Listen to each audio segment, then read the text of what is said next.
that if this horse would have been given the type of life that he needed from the beginning, he wouldn't be like this.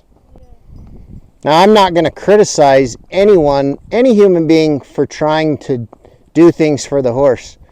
If this horse had been taught to yield to pressure when he was a baby weanling, and he'd been taught to yield to pressure, and you could touch him and pick up his feet, and you trimmed him 3 times before he was a yearling, imagine how different his outlook on humans would be at the age that he's at. And that's, to me, the context that once you've been around enough horses that have a very concrete way of interpreting humans and pressure and domestication, till you've been around a lot of them, I don't feel like you really have anything to go on.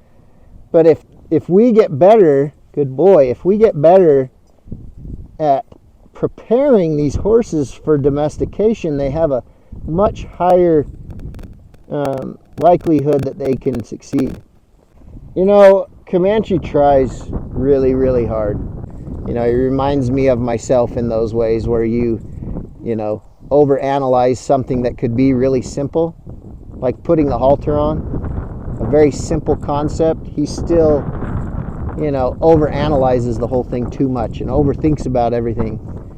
But that same quality, him trying so hard, is what has allowed us in so much. Getting him to understand more so now that this is where the relief is, because he got pretty good boy. He got pretty good at just standing on 3 legs. Like, he kind of thought that's where the relief was. Oh, if I just don't do anything and I'm standing on 3 legs, then, you know, the Trevor and the pressure kind of goes away. But for me and for him getting further in his understanding of the laydown is he's got to find more relief down here.